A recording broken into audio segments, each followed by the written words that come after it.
One Piece has finally entered its endgame, and with the final war seemingly looming on the horizon, the Marines are going to soon find themselves in an extremely interesting spot.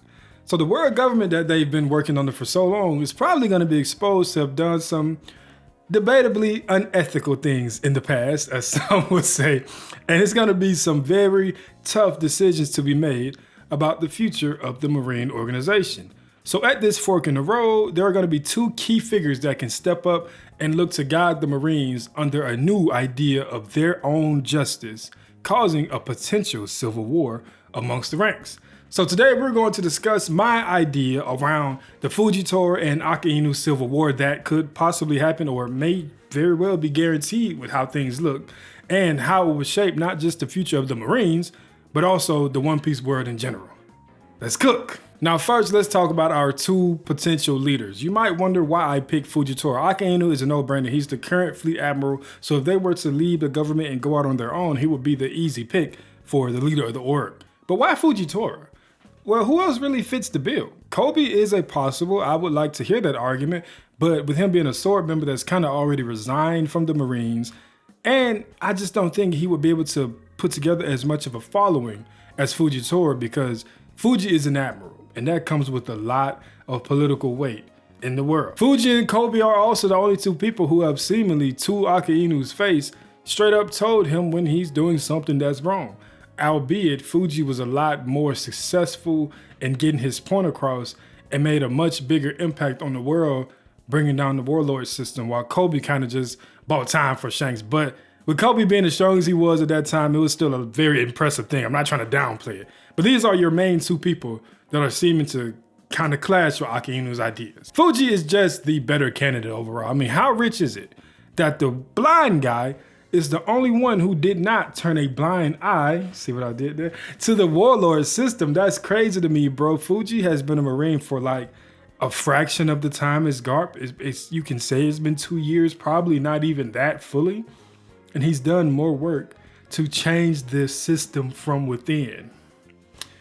Now, sure, we do theorize that Garp started Sword, but honestly, for all we know, Fuji could have just as much to do with that as Garp does. So, yeah, I think Fuji is our easy best candidate for leader of the new Marines. But before we continue to even talk about this civil war, I do got a little venting I want to get out about the Marines. So, I think that the average person would agree that the Marines are some of the more interesting and complex characters in One Piece. They all got their own different senses of justice, and they maneuver a inherently evil system looking to change the world for the better, even happen to deal with a whole bunch of different problems from the world government and just the world in general, right? That struggle to me is what makes the Marines so interesting. So the problem is a lot of Marine fans tend to excuse everything they do, and they kind of wipe away all the moral ambiguity and the weight behind their actions and make it seem like, well, it's just right. What they're doing is all perfectly fine. There's nothing wrong with what the Marines do. And to me, that kind of strips the Marines of their complexities. You can't present them as these flawed and greatly written characters, and then at the same time, act like they don't do anything wrong. That's contradictory. It doesn't work like that. You can't have your cake and eat it too. Or is it, you can't have Kate and Edith too? I think cake sounds better. Either way, it doesn't work like that. You got to embrace the flaws of your characters. They're not perfect. That's kind of the point. Anyway, let's get back to the video. Now, surely at some point during this final war, the existence of Imu and the world government's evils will be revealed to the world. Most of the Marines at the higher level are already aware of how evil the world government is, but it's very different when the world knows just how bad it is, because now you're going to lose your credibility to the world at large. Why should I respect some Marines that have worked for these people that have been shadow ruling the world as demonic puppets for the longest? Like, why do I need to respect you? So I feel like this is when the line in the sand will be drawn. I don't think there's going to be a question of if the Marines will leave the world government. It's just a matter of how. They definitely have enough manpower and resources to stand on their own. So do we leave the government and continue to do the same shit but under a different name? Or do we fundamentally change as an organization? This is where the split comes in. Now, this is a very necessary event for the Marines because, like I mentioned earlier, They, as an organization, bear a lot of the sins of the world government. Sure, they are not the world government, and that argument is often made to defend them, once again, of being directly involved in a lot of stuff they do.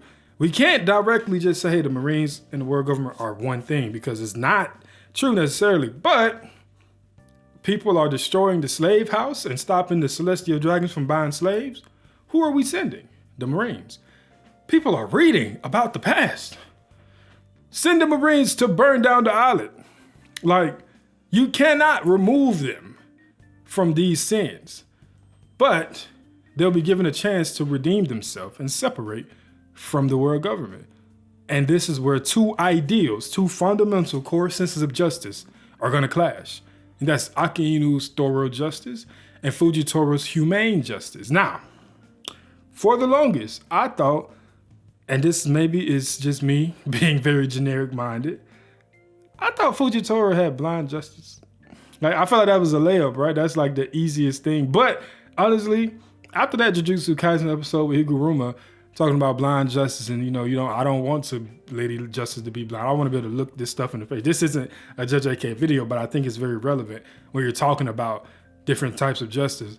Fuji not having blind justice is cool, because blind justice can have very big flaws in itself. Him being blind is definitely a nod to Lady Justice having her eyes blindfolded or whatever. But the fact that he has humane justice, which is about putting the people first, means a lot. Like, it definitely has some very important symbolism behind that. If a change is to be made, one of these has to go. They just cannot exist simultaneously. Now, I'm not going to argue who's correct in their sense of justice, because I think it's pretty obvious, but I am going to theorize how this goes. Now, both sides will have some very strong rosters, but we're just going to focus on the big names. And I'm not going to talk about no old-gen characters like Garp, Tsuru, and Goku, because I think they have a different role to play in the final war, something I'm probably going to make a video about. For Akainu, we can assume he'd have the backing of Kizaru, Green Bull, and most of the non-sword vice admirals. Pretty much the majority of the known Marines are probably going to side with the current fleet admiral, because it just makes sense. He's already leading stuff. Let's continue to follow him. He's made the Marines allegedly stronger than they've ever been. So, of course, I'm going to put my eggs in this basket, and I'm going to stick with Akainu.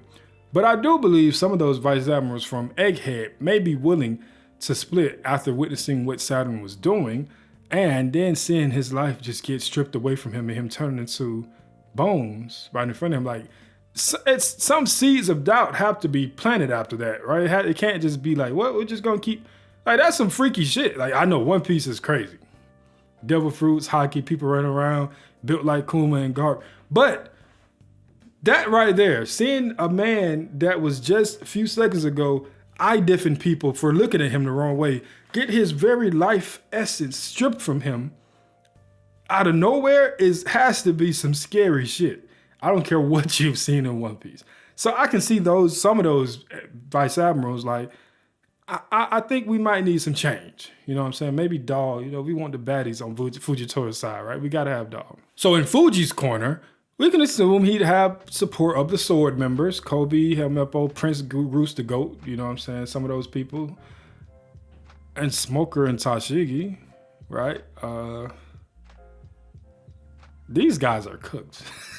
But wait, there is a lifeline.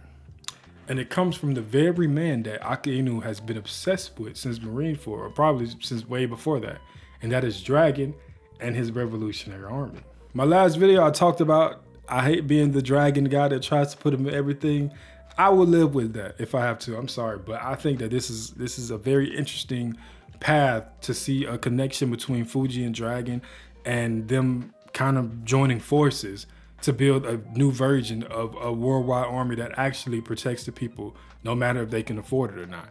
So my ideal end game for the Revolutionary Army is to see it somewhat absorb the Marines into it, and to take its place as the shield of justice worldwide. Revolution is not just a singular event, and it's rather an ongoing struggle that just won't disappear once Imu and the Celestial Dragons have been removed, right?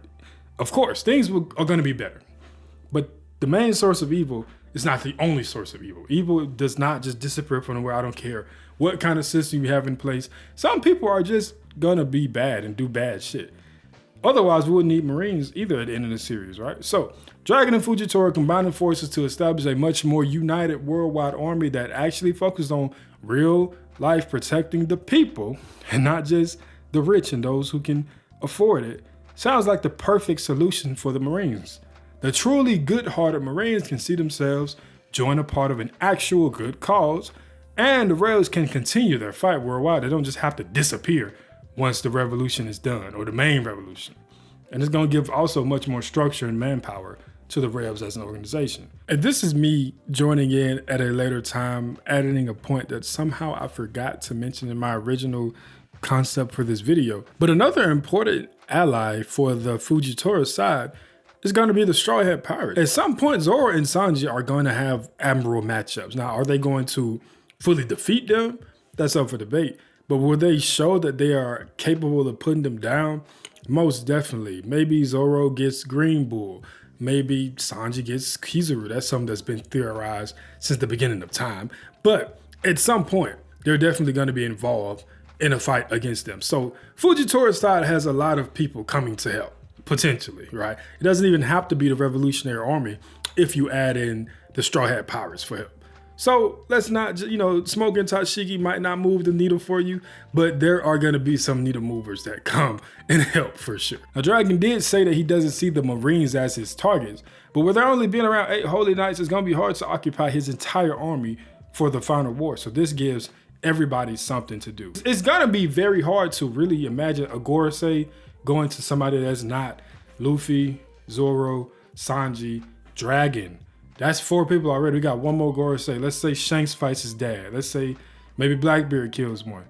Sabo, Karasu, Morley, all these people are kind of left twiddling their thumbs, and the Holy Knights are there, but the Revolutionary Army is pretty massive. And I'm pretty sure guys like Hid and Law might return and take out a few Holy Knights. Like, there's too much to just kind of say the Revolutionary just deal with the Holy Knights, because that doesn't really occupy most of them, considering that it's only 13 people that's given the Covenant, right? Now, with these additions to his fighting force, Fujitora has a much better chance at winning this conflict.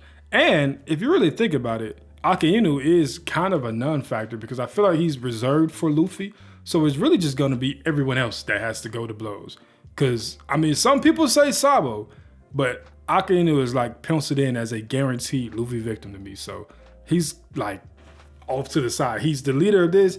But when he loses to Luffy, he's going to be a way big blow to this army. And that's probably going to be the main catalyst in the Marines losing this Civil War, and that side losing the Civil War, and Fujitora them being able to take over and establish a new order to the organization. I like to believe that Fujitora was somewhat foreshadowed by Admiral Zephyr from Film Z. He's an admiral with a purple color scheme that became disillusioned with the Marines because of the warlord system. And could it be more obvious? Like, it's kind of common sense. Z was able to leave and start his own little Neo Marines without direct confrontation from the Marines. But it's not going to be that simple for Fujitora in this endgame, because Fujitora leaving will be an extremely big blow to an already weakened Marines, because yes, they can stand on their own, but they're losing the backing of the world government. And this is going to be a time where they need all of the possible strength that they can get. Losing half of their fighting force would hurt, and Akainu is not going to let this go down without direct conflict. So Civil War will probably be necessary, and it's going to be extremely important to the fate of the One Piece world.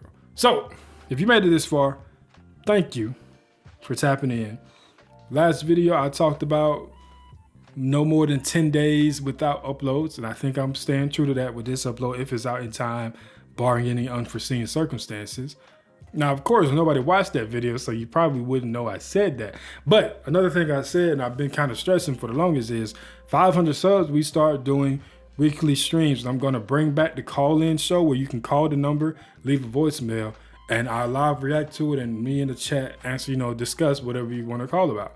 I don't know if I'm going to do live calls, because some people might try to get me demonetized, but I'm definitely going to let people come on and, say their opinion about the current ongoings in One Piece. And I think it's going to be really fun. So please like and subscribe. And I look forward to seeing y'all when we do that. Peace out. Much love. We on the way. We going to make it. Trust, we going to make it.